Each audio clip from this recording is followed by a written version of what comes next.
बिस्मिल्लाहिर्रहमानिर्रहीम। इससे पिछले लेक्चर्स में हमने देखा हिस्ट्री ऑफ कंप्यूटर और उसके अलावा इंट्रोडक्शन टू कंप्यूटर, कंप्यूटर की डिफिनेशन देखी और उससे पहले जो कंप्यूटर की डिवाइसेस थी उनको देखा। तो आज हमारा टॉपिक है, हम देखते हैं बेसिक ऑपरेशन ऑफ कंप्यूटर के कंप्यूटर के बेसिक ऑपरेशन कौन से हैं, कंप्यूटर कौन कौन से ऑपरेशन करता है। तो बुनियादी तौर पर कंप्यूटर के कौन से ऑपरेशन हैं। तो सबसे पहले हमारे पास जो कंप्यूटर का ऑपरेशन आता है वो है इनपुट। के कंप्यूटर सबसे पहला काम जो है वो इनपुट करता है। किस चीज को इनपुट करता है? हमारे डेटा को। जो हम कंप्यूटर को डेटा देते हैं, कीबोर्ड से देते हैं, माउस से देते हैं, या इसके अलावा हमारे पास जितनी भी इनपुट डिवाइसेस हैं, मसलन हमारे पास स्कैनर है, हमारे पास कैमरा आ जाता है, माइक आ जाता है, माउस, कीबोर्ड, इनका इस्तेमाल करते हुए हम कंप्यूटर को डेटा देते हैं। तो कंप्यूटर का पहला काम जो है वो है इनपुट, यानी हमारे डेटा को इनपुट करना। कंप्यूटर पहला काम जो करता है एक्सेप्ट द डेटा या रिसीव द डेटा, उसको बोलते हैं हम इनपुट। जब हम कंप्यूटर को इनपुट दे चुके होते हैं तो कंप्यूटर का दूसरा काम यह होता है एग्जीक्यूशन या प्रोसेस, उस इनपुट के ऊपर प्रोसेस करना, उस चीज के ऊपर प्रोसेस करना, एग्जीक्यूशन करना। जिस चीज के लिए हमने इनपुट दिया हुआ है, जिस ऑपरेशन के लिए, उसके ऊपर ऑपरेशन करना। मिसाल के तौर पर ऑपरेशन हमारे पास क्या चीज होती है? मैं लिखता हूं 2 + 2।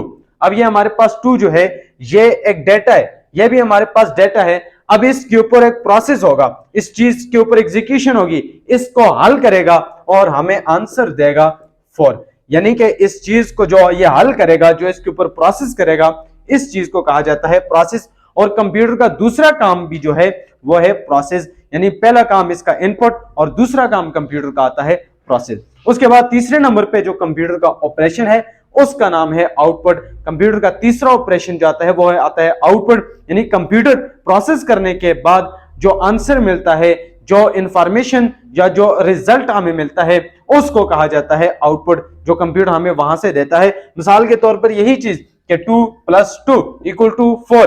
अब यहां पे ये हमारे पास डेटा आ गया, इसके ऊपर प्रोसेस हुआ, प्रोसेस होने के बाद हमें इसका आंसर मिला 4। अब ये जो 4 है ये इसका आंसर है, ये हमारे पास आउटपुट है और इसी को हम इंफॉर्मेशन भी बोलते हैं, रिजल्ट भी बोलते हैं, इसी को हम आउटपुट भी बोलते हैं। कंप्यूटर का तीसरा ऑपरेशन जो है वो है आउटपुट। उसके बाद चौथे नंबर पे जो कंप्यूटर का ऑपरेशन है वो है स्टोरेज। कि हमारा जो आउटपुट है, इस आउटपुट को हम अपने पास अपनी कंप्यूटर की ऑन मेमोरी के अंदर हम सेव भी कर सकते हैं, स्टोर भी कर सकते हैं।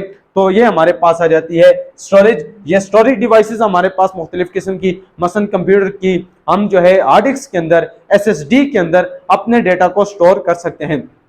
तो पहली चीज हमारे पास इनपुट आ गई, दूसरी चीज आ गई हमारे पास प्रोसेस। प्रोसेस करने वाली चीज को कहा जाता है CPU, सेंट्रल प्रोसेसिंग यूनिट, जिसे ब्रेन ऑफ द कंप्यूटर भी कहा जाता है। आगे इसको डिटेल के साथ पढ़ेंगे कि CPU क्या चीज होती है। तो यानी कि जिस तरह मिसाल के तौर पर मैंने लिखा 2 + 2, अब ये आंसर हमारे दिमाग ने एकदम इस चीज को क्या किया, सॉल्व कर लिया। अगर मैं कोई मुश्किल चीज लिखता हूं, मसलन मैं लिखता हूं 84 × 98, अगर मैं किसी से ये चीज पूछता हूं तो वो एकदम मुझे नहीं बता सकेगा। क्यों? कि ये अभी उसका दिमाग कोशिश करेगा, ब्रेन उसका एकदम उसके ऊपर एग्जीक्यूशन करेगा, प्रोसेस करेगा, लेकिन ये आंसर बताते हुए टाइम लगेगा।